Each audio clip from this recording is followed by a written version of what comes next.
Hello everyone, welcome back to my channel. আজি মই tax deducted at source কি হয় তাৰ বিষয়ে আপোনালোকক কিছু আইডিয়া দিব বিচাৰিম। টপিকটো বহুত ইন্টাৰেষ্টিং হয়, গতিকে ভিডিওটো প্ৰথমৰ পৰা শেষলৈকে চাব। তো বলক আমি ভিডিওটো আৰম্ভ কৰোঁ। TDS tax deduction at source, বলক আমি প্ৰথমতে ইয়াৰ মিনিংটো চাওঁ। What is TDS? Tax deducted at source, as the very name implies, aims at collection of revenue at the very source of income. At source হৈছে উৎস য'ত ৰেভিনিউটো জেনেৰেট হয়, অৰ্থাৎ য'ত ইনকামটো জেনেৰেট হয় তাতেই টেক্সটো কাটি লোৱা হয়, আৰু গভৰ্ণমেণ্টে ডাইৰেক্ট য'ৰ পৰা ইনকামটো জেনেৰেট হয় তাৰ পৰাই টেক্সটো কালেক্ট কৰি লয়। বেচিকেলি এইটোৱে হৈছে TDSৰ মিনিংটো। এতিয়া আমি এটা এক্সাম্পলৰ জৰিয়তে TDS কি হয় অলপ বুজিবলৈ চেষ্টা কৰিম। মই যদি আপোনালোকক ডাইৰেক্ট মিনিংটো কৈ দিওঁ তেন্তে হয়তো আপোনালোকৰ অলপ বুজিবলৈ প্ৰব্লেম হ'ব পাৰে, গতিকে সেইকাৰণে মই এক্সাম্পলটোৰ থ্ৰুৱেদি আপোনালোকক বুজাবলৈ চেষ্টা কৰিছোঁ। মিষ্টাৰ ডিটু এজন পাৰ্চন হয়, তেওঁ ABC বেংকলৈ গ'ল 2 লাখ টকা এটা ফিক্সড ডিপ'জিট কৰিবলৈ। তাৰপিছত বেংকত তেওঁ 2 লাখ টকাটো ফিক্সড ডিপ'জিট কৰিলে এবছৰৰ কাৰণে। এবছৰৰ পিছত তেওঁ আকৌ বেংকৰ ওচৰলৈ গ'ল, তেতিয়া তেওঁ গম পালে যে তেওঁৰ এমাউণ্টটো হৈছেগৈ 2,20,000 টকা, য'ত 2 লাখ টকাটো প্ৰিন্সিপাল এমাউণ্ট হয় আৰু এই 20,000 টকাটো তেওঁ ইণ্টাৰেষ্ট পালে, যোনটো তেওঁ ইনকাম হয়। আৰু আমি ধৰি লৈছোঁ এই 20,000 টকাত তেওঁ 10% টেক্স গভৰ্ণমেণ্টক দিব লাগিব। এই পাৰ্চেণ্টেজটো আমি জাষ্ট এনেই ধৰিহে লৈছোঁ আপোনালোকক বুজাবৰ কাৰণে। চ' 20,000 টকাত 10% যদি টেক্স হয় তেন্তে টেক্স এমাউণ্টটো হ'ব 2,000 টকা, আৰু 2,000 টকাটো তেওঁ গভৰ্ণমেণ্টক দিব লাগিব। এতিয়া মিষ্টাৰ ডিটুৱে যেতিয়া তেওঁ ইনকাম টেক্স ৰিটাৰ্ণ ফাইল কৰিব, তাত তেওঁ দেখাব লাগিব যে 20,000 টকা তেওঁৰ ইণ্টাৰেষ্ট ইনকাম হৈছে, তাৰ ওপৰত 2,000 টকা টেক্স হৈছে। কিন্তু কিছুমান ক্ষেত্ৰত কি হয়, বহুতে কমপ্লিট ইনকাম ডিছক্ল'জ নকৰে ইনকাম টেক্স ৰিটাৰ্ণত, তেতিয়া তেওঁৰ টেক্সটো বাচি যায়। কিন্তু গভৰ্ণমেণ্টৰ ফালৰ পৰা চাবলৈ গ'লে গভৰ্ণমেণ্টৰতো এইটো লছ হয়, কাৰণ গভৰ্ণমেণ্টে টেক্সৰ পৰাই তেওঁলোকৰ ৰেভিনিউ কালেক্ট কৰে। চ' এনেকুৱা ক্ষেত্ৰত বহুতৰ পৰা এনেকুৱা যদি এমাউণ্ট নাপায় তো গভৰ্ণমেণ্টৰ বহুত টেক্স এমাউণ্ট কালেক্ট নহয়। সেইকাৰণে এতিয়া নতুন কনচেপ্ট এটা ইণ্ট্ৰডিউচ কৰিলে, যাক কোৱা হয় TDS।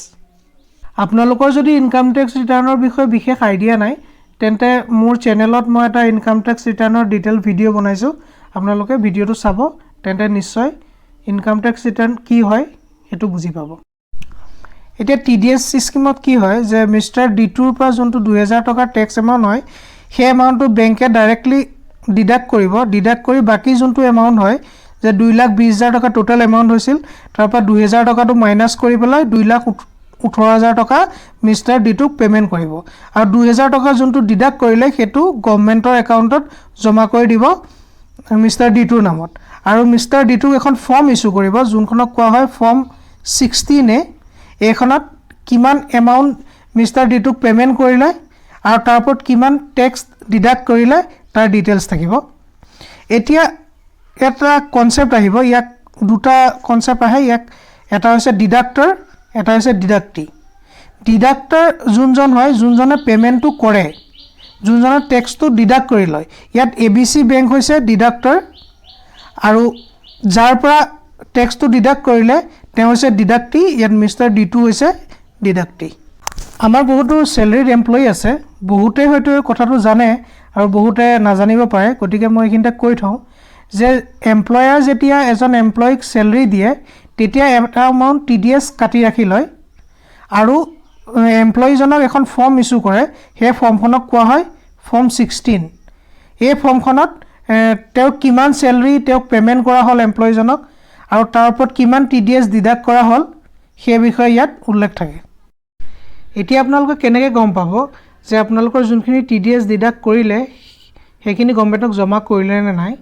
ইয়াৰ কাৰণে আপোনালোকে ইনকাম টেক্স ডিপাৰ্টমেণ্টৰ ৱেবছাইটত গৈ পেন আৰু পাছৱৰ্ড দি পেলাই আপোনালোকে এটা একাউণ্ট ক্ৰিয়েট কৰিব পাৰে, আৰু ক্ৰিয়েট কৰাৰ পিছত তাত লগ ইন কৰিলে এখন ফৰ্ম পাব, যোনখনক কোৱা হয় ফৰ্ম 26AS। এইখনত আপোনালোকৰ এগেইনষ্টত কিমান TDS ডিডাক্ট কৰি পেলাই গভৰ্ণমেণ্টক ডিপ'জিট কৰিলে সেইখিনিৰ কমপ্লিট ইনফৰমেশ্যন থাকিব। আপোনালোকে সেই ফৰ্মখন চালেই সকলোখিনি আইডিয়া পাই যাব।